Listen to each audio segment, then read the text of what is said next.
Hindi masasayang ang tira-tira nating tinapay kung gagawin natin raisin bread pudding. Napakasarap talaga nito. Walang oven? No problem. Tara, gawin natin ito. Hi, I'm Dance, and this is my channel.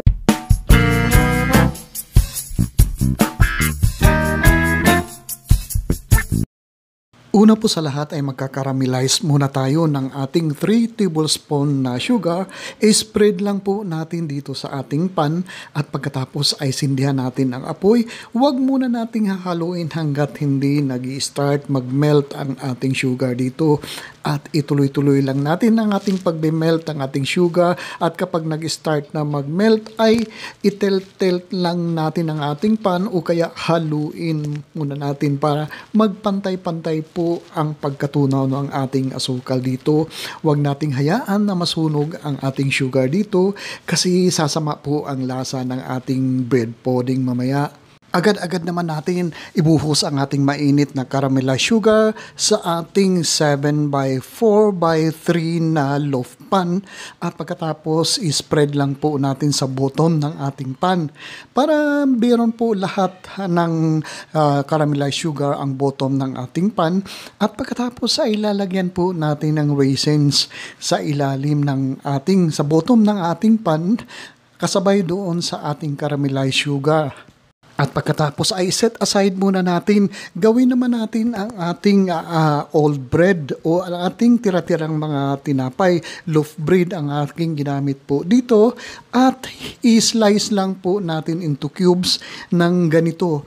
Kahit anong tinapay ay pwede natin gamitin dito at pagkatapos ay ituloy-tuloy lang po natin ang ating pag-slice ng ating loaf bread dito at habang nag-i-slice po tayo, special shoutout natin si Juan Marigondon na nasa Dubai pero taga Mindanao po siya. At ganon din kay Choke Ugaryo na nasa Singapore, shoutout po sa inyo at maraming salamat sa inyong pagsuporta sa aking mga video recipe dito. At pagkatapos sa isang mixing bowl ay mag-crack po tayo ng 2 large na itlog at ibibit lang po natin ito. Tuloy-tuloy lang po natin ibit hanggang sa maghalo ang ating egg whites at saka egg yolks dito.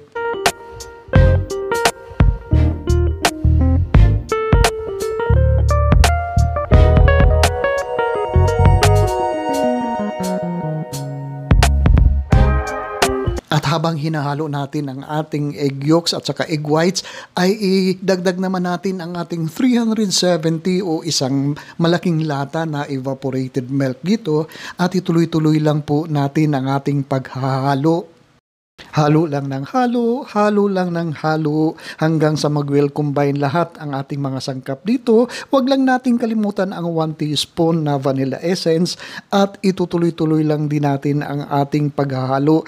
At kapag nahalo na lahat ang ating liquid na mga sangkap, idagdag naman natin ang ating loaf bread na hiniwa natin into cubes. Pagkatapos ay hahaluin lang po natin ito ng hahaluin. At kung nandyan pa po kayo nanonood sa ating paghahalo, ibig sabihin lang yan ay nagugustuhan nyo po ang video na ito. Paki-comment nyo naman po kung saan lugar kayo nanonood para i-shoutout ko po kayo at ang lugar nyo sa susunod kong video uploads. Special shoutout din kay Mar Jojo o kay Milmar na nasa Las Vegas po. Maraming salamat din po sa inyong palaging pagtangkilik sa aking mga video recipe po dito. At kung meron po kayong mga comments o kung meron po kayong mga request na recipe, paki-post lang po sa comment section sa baba at sisikapin natin na tugunan ito. I-set aside muna natin o i-set muna natin o antayin na mag-set ang ating loaf bread po dito bago po natin i-pour out doon sa ating pan. At pagkatapos ay ito na po, inilagay na po natin sa ating pan at ifalaflatin lang po natin ito. At ito po ay pwede natin i-bake ng mga 30 minutes.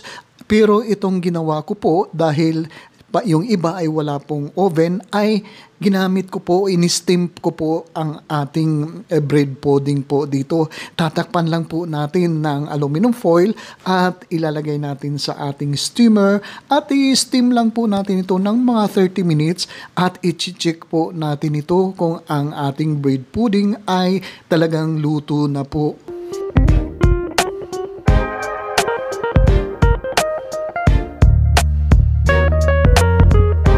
Tutusukin lang po natin ng toothpick ang ating bread pudding at kung mag-comes out na okay na po, wala nang basa, ibig sabihin ay luto na po ang ating napakasarap na bread pudding. Palalamigin lang po natin ito bago po nating i-unmold at ilagay po sa ating platter.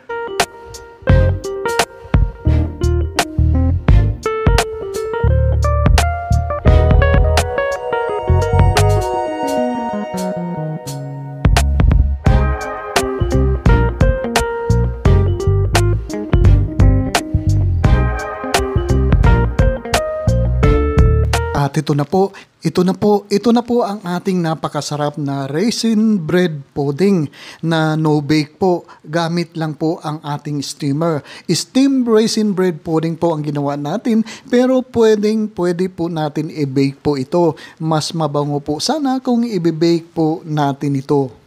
At mas matigas ang texture o mas dense ang texture ng ating bread pudding kapag ito ay bake po at merong sunog-sunog po. Pero pwede rin naman po ang steamed na bread pudding dito pag wala po kayong mga oven. Napakasarap din po ito na dessert. Magugustuhan nyo po ng inyong mga kiddos and the whole family po.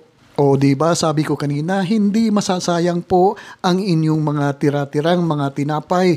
Kahit anong tinapay klase ay pwede dito.